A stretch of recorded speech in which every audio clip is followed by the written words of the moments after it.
and welcome to Young, Bold, and Regal. I'm Danny, your contributor, and today I have joining me filmmaker and producer and photographer, Aryka Randall. How are you doing today? I'm great. How are you? I'm good. So good to have you. I'm super excited to catch up with you. So I know that you have web series out there, 30 LA Influencer Handbook, and then you also have the film, The Golden. Tell us a little bit about the different hats you wear and just how you manage it all. Yeah, thank you for that's actually you're the first person that's ever asked, and I like to wear several hats, so thank you for asking that. Of course. Um, so I would say I'm a producer first and foremost. I absolutely love pulling productions together and kind of like overseeing the vision so we can make sure we have like the right director and the right DP and all of that. I'm a screenwriter also, but I only really prefer to write for myself or for friends. So I don't I guess present is that. I'm also a really awesome first AD. I work as a first assistant director and a key second AD quite a bit on other sets, which is really fun. And I'm a photographer, which is people are always like, what? When I first started my film career, photography was kind of my way to make a living because it paid well, but then it still like allowed me to have a free schedule. And turns out like I just love it, and I kind of just won't give it up. So here we That's are. awesome.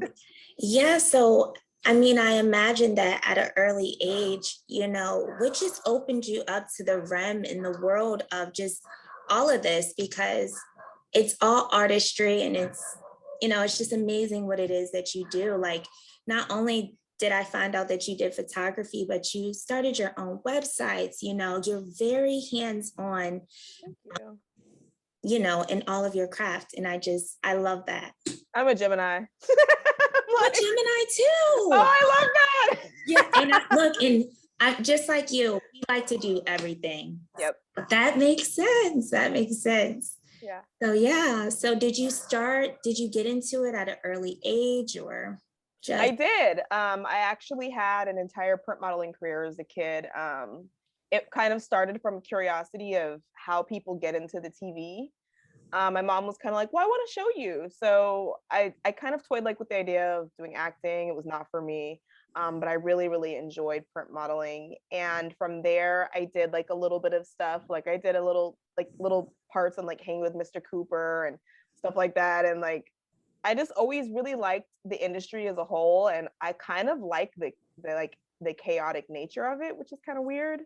Um, but I like when they're like, they call you for rush call the day before, or I just like it. And I like the people, and I like how creative it is. So yeah, I guess I've been around it for a while as a kid. I kind of drifted off in college, and then I kind of circled back around to it, and I haven't left ever since. That was like 8 or 9 years ago.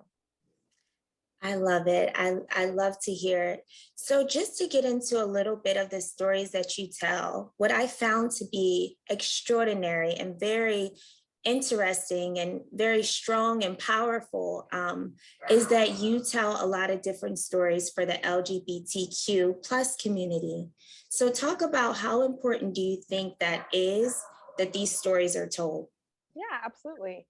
I feel like, from what I've noticed as a queer person, I feel like a lot of times where our stories either evolve around just that. So you have just like a story, and it's usually kind of like downtrodden, like somebody's being like put out, their parents are putting them out, or I don't know, their girlfriend like goes off with a guy, or they're married and they're battling with their sexuality, which those stories are interesting and enriching also. But there's so many queer people that are just living, and I really wanted to highlight those stories, and I wanted to make sure that we had quality content, because a lot of times in mainstream film and TV, we get to play like the gay best friend role, which is like it. But with the exception of shows like 20s, and there's a few others where they have a queer person at the forefront. But I just wanted to make things that just show us like living, instead of it just being emphasis on the queerness. This is just a person who's just like living and doing their thing. So that's important to me.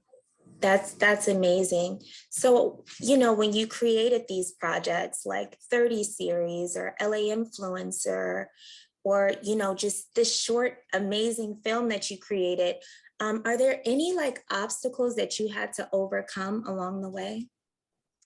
Um, 30 was challenging.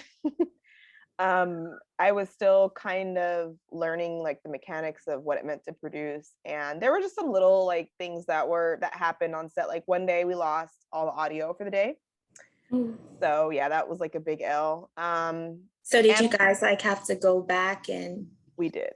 We did, which it turned out better because I felt like the actors were like, oh, you know what? We feel more comfortable doing this a second time. Of mm, course, so that was awesome. For me, obviously, it was like a loss in the monetary sense.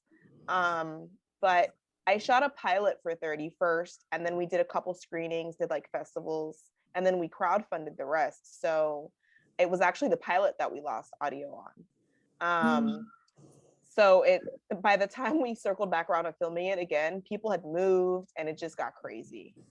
yeah, And then it was also really challenging working with Amazon. Amazon is not the best to work with if you're like independent distributor. Um, they don't have like a customer service like system. Their royalties are kind of like suck. It just so in that regard, the production things it was kind of tricky. But LA Influencer was shot effortlessly through the pandemic, like in the beginning. I have no idea how we pulled that off. I'm just like, and Golden Teacher was shot in a day, and we didn't really have any hiccups with that one either. So that's awesome. That's really, really good, because sometimes, like people don't really see the behind the scenes. mhm. We just see the finishing product and we think, oh, that was amazing. And we don't even see the chaos, but it's a lot of hard work. So I salute you all Thank the. you. Thank you. So as far as directors and directing, where do you see yourself in the landscape of other directors? Hmm. I'm definitely when I do direct, I'm definitely more hands-on with the camera than other actual actors, which is kind of weird. But I always trust the people that I've hired on. Actors make really good choices when you allow them to. You can't really micromanage them. You can give them some direction, but I like to kind of let them go, like run loose a little bit. Um, so I'm definitely a director who's much more concerned about the shot list and is much more concerned about technical aspects like that and making sure that it looks cool. I'm like, okay, the actors, you guys just do your thing. We got the camera, and we're gonna make sure that the scene looks nice, and you just do your thing.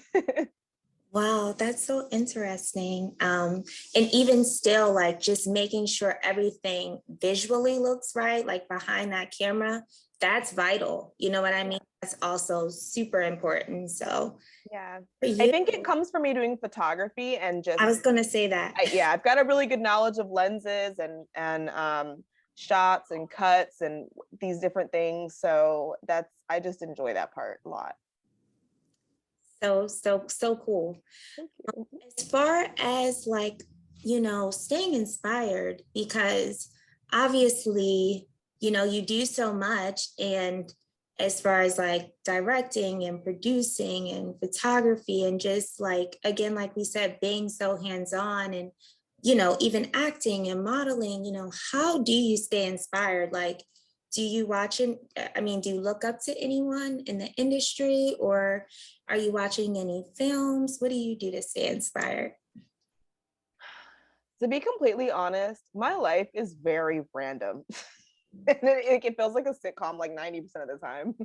So a lot of the different things that I've written about are things that have happened to me or friends or things that in conversation with someone I thought was kind of funny. Um, I definitely am always inspired. The last film that I saw that really inspired me was Don't Look Up. Mm, I was just like, this is the type of writing that I aspire to do. I mean, that film was incredible, and then had like an amazing cast and crew. Um, I love Issa Rae. I love that she has written narratives for Black people where we get to see them fall in love and be happy and just kind of just be really relatable. yeah. I think she's great. And of course, I really love Spike Lee. I think he's a great director because he just doesn't care about like, he's like, what rules? Like, we're just gonna shoot this how I want to. Very unorthodox and He free. doesn't I care. love Yeah, that. Yeah. yeah. So I'm constantly inspired by how all of Spike and Issa both like move through life and just navigate their career and kind of do what they want. Mhm. Um, but yeah, that movie Don't Look Up, I've watched it, I think like a dozen times, and I was just really blown away by the writing and how some of the jokes Mhm. tied right back around into the, and I was just like, this is so good. Yeah, yeah.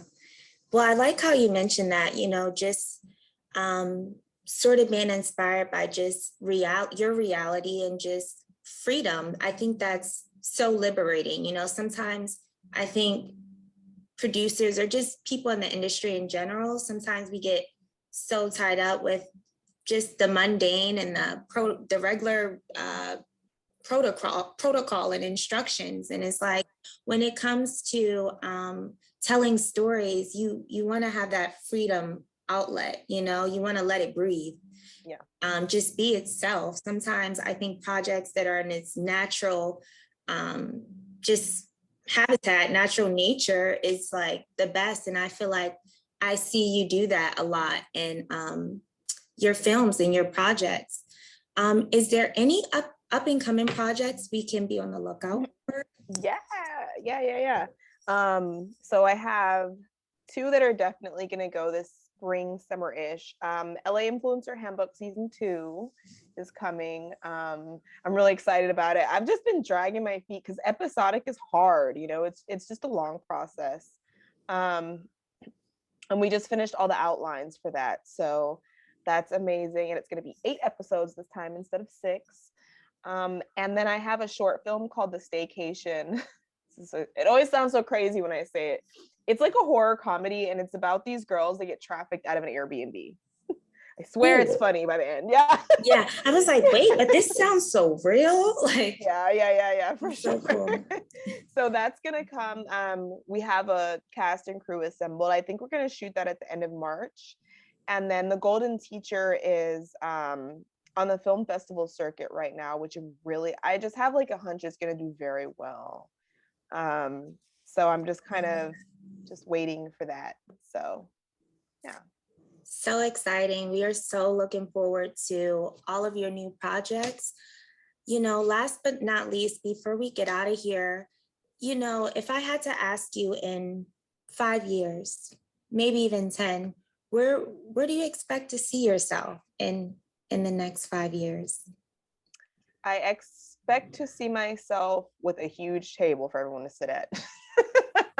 That's part of why I wanted to produce, because I'm like, we need more, oh God, we just need more women producers in general, but especially Mhm. Black women.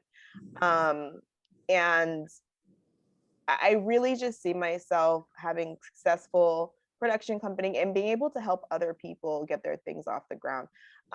One thing I kind of learned last year as I just kind of took it a little bit easier, I really enjoy being on other people's sets. I feel I'm happy there. So as much as I like my own projects, I love being able to be a part of other people's vision as well. So Yeah.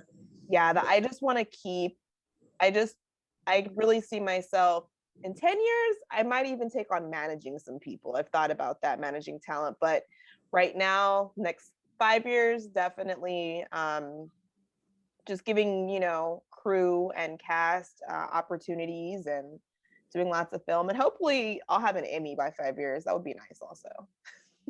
You got to believe it. And you are, and you're doing it, and you're living it, and you're striving. So salute and applause to you, Thank you so going. Keep much. pushing. Thank you so much for joining me. I'm your contributor, Danny, for Young, Bold, and Regal. And signing off is Aryka Randall. Thank you so much. Thank you, Danny.